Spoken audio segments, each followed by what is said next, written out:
Welcome back into Coach's Corner. I'm Brett Elmore alongside the head man of the Meek Tigers.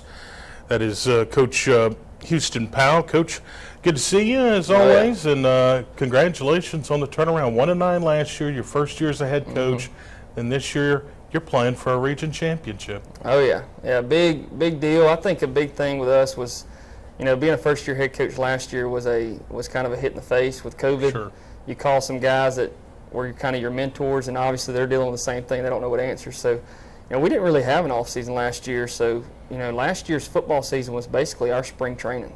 So it was good to finally have an off season, getting them in the weight room. So we've been pleased with the progress we've made so far. What's the biggest difference between year one and year two for you, not only as a coach but for this team as well? I think it's just believing in the system and the process. I'm not a big fan of quoting Nick Saban because everybody likes to do that, but when he talks about the process, that really is a true statement. And it is a process here. It's a 12-month sport for us. We work out 5 days a week, in season, out of season. All of our athletics are all on board with that, so we work out year-round. They didn't really have a workout program here, and so that's really helped us out in the weight room, being stronger, building some of that more of that ability. And then we run this program like I have at 5 and 6A programs that I've been a part of. And so, film study, film and practice, showing them things, showing them clips, having positional meetings before and after practice. So I think doing things like that, for one, shows your kids that you care. And two, you're developing kids into becoming football players. We're not just going to be a 1A team that goes out there and says we play football. We're actually developing players. And as of right now, as long as nobody gets injured, we don't have anybody that has to play both ways and never come off the field. We have a rotation, and so in 1A football, that's huge for us. That is huge. You were talking about being an assistant coach at the 5 and 6A level. What attracted you to Meek and this program? And you're a young guy. You're one of the youngest coaches in the area. What attracted you to this program? Well, I've always been a fan of just being, rebuilding something. I knew I always wanted to be a head coach. But, taking over a program that's already successful, you don't really know how good of a coach you really are because, it's already there. You're basically just managing the ship at that point. So I really wanted to see if I could really do it and do it the right way. And being a part of Summit and Christian and Dora and kind of having to help rebuild both of those programs, I had a good resume on rebuilding a program and what it kind of takes to get somebody back to where it needs to be. And so when I looked at this program, I saw that, hey, they're basically as low as it can get. So the pressure of winning right away is not there. So I'm going to be able to do it my own way. And if we go 0-10 the first year, not a big deal. If we only win 2 or 3 games the next year, it's not a big. I'm going to be able to do it my way and do it the right way. And if it works, it works. And if it doesn't, then I just need to go be an assistant. And the system that I brought here and the players bought into it, it clearly works because within year 2 we're locked into the playoffs and we're going to compete for a region championship. Talk about some of those players on this year's team and who's kind of stood out for you and really pushing you to the next level. Yeah, well, I think there's obviously I would take up a lot of time talking about all of them, but just to kind of hit a few, I think Ethan Grace is a great player for us. He plays fullback and inside linebacker for us. He came back to me at the end of the year, and we had taken him from the guard position and moving him to fullback when we first got the job because I felt like he was just the guy that I wanted to run the football downhill. And so after the year, after our first year, he didn't feel like he was really at the level that we wanted him to be at. And he came to me and he says, Coach, what do I got to do? And I said, well, you got to get stronger, you got to get faster, and you have to run the ball like you're trying to run over somebody. All right, you're not an athlete. You're not going to bounce outside like you need to run over people. And he took it serious. He's power cleaning over 250 pounds. He power cleaned 265 yesterday. He bench presses 290, and he squats 450. Those numbers for him skyrocketed in the offseason, and he took it serious, and it shows on the field. He's our leading tackler, and he's a bull when he gets the ball, and he loves to block. And obviously, you got to talk about Matthew Clark. He's our leading rusher right now. He's a senior.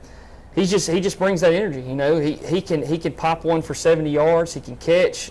So he's a huge player for us. David Tidwell, our quarterback, one of our captains. He knows every position on the offense, and if somebody's confused about maybe a different play that we've put in, he can tell them in the huddle. So that's been huge for us.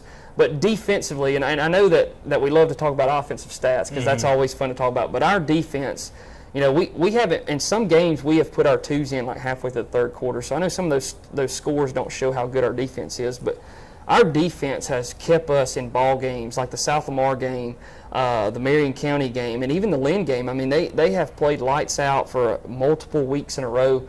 But Blake Miller leads that at linebacker. He transferred over here last summer.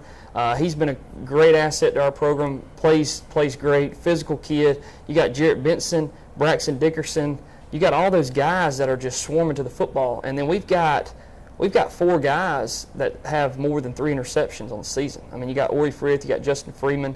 And then we've had a kid that stepped up on defense, Braden Webster. I mean, he's doing a great job at corner for us, and all those guys don't play both ways. So, I mean, we just have a really good group, and this team is special because in 1A football, when you have that many guys that has a role on this team, it's just awesome to be a part of. A 5-win season so far, but we look ahead now, the region race. You guys are right in the thick of things. Talk about the next steps for you guys. Of course, Friday night, you've got a big game on the road. Let's talk about that and then the remainder of the schedule. Yep. So we got Pickens County this week, and obviously, and there's probably people in our community that don't think we can win this football game because it's Pickens County. They're number 4 in the state. The only game they've lost this year is to Aliceville, and I think Aliceville's ranked in 2A. But are they a good football team? Yes, they're Pickens County. But my thing is, we're not driving to Pickens County for pride. We're not driving to Pickens County to get better. We're not driving to Pickens County just to give it our best shot. Like our team in this locker room, like we're making that 2-hour drive to go win a football game. This place hasn't won a region championship since 1990. And by the way, that was areas back then. That's when you had 3 or 4 teams. Yep. So this would be the first true region championship for this place, and our kids are fired up and we're ready to play football. So, I feel good about it. We've had a really good week of practice. Our kids aren't intimidated by who they're playing. They're excited about it. They want to make their mark on this program. And then after that, we got Berry. And, I know Berry's a little down from last year, making it the semifinals last year, but they got a quality program. I mean, they're a football school. They're going to show up and play. So, that's not going to be a game we can overlook. So we got Berry, and then we're going to finish with Summerton Christian. And so Summerton Christian, they're in the top 10 right now, playing good ball. We have a good little road here to kind of see before we get into the playoffs, how good are we and how willing are we to just hit it at the right time. Don't let off the gas. Let's finish strong, and let's get in the playoffs. And honestly, when you come out of our region, I mean, I'm good with whoever we face. I feel good about it, and, we're going to take this thing as far as we can. Final question for you. What has the community been like? I mean, I know, riding into Arley earlier, you look around and you see the signs in the yards, and it's a small town, small community, and they take pride in their football team, and this has got to be huge. You could be anything you want to be here in Arley right now. I mean, but congratulations, and talk about the Our community's great. I mean, obviously that small town feel is just what high school football is all about. I mean, this whole place shuts down for a Friday night football game, and that's awesome to have. But at the beginning of the year, everybody's obviously excited. Year 2, of the new program, and they're excited to come to the games. But in the back of their mind, they're thinking, what's really going to be this year, And we start winning, and I think the signature win that really clicked with our community was beating South Lamar. I think that was a big thing for us. It really showed them that, man, we've got a good team. And after that, man, it's just been awesome. I mean, we've got community members that come by practice. We got people that swing by my office. We got people talking at the coffee shop about when they were good in the 80s and comparing our team to that team and how that team would have beat this time. I mean, it's just it's great to be around. They're all excited. I mean, we've got people come after a win. We got people coming in our locker room that have played here in the 80s and 90s, like hugging these kids, getting fired up, and they're like, "Are you sure you're okay with it?" And I said, "No, man, it's a community win. Y'all come on in." I mean, it's just great to have that. And so I just feel like having a community like this, it gives them something to look forward to, gives them something to take pride in. And that's what I tell our players. Y'all are playing for more than yourselves. You're playing for this community.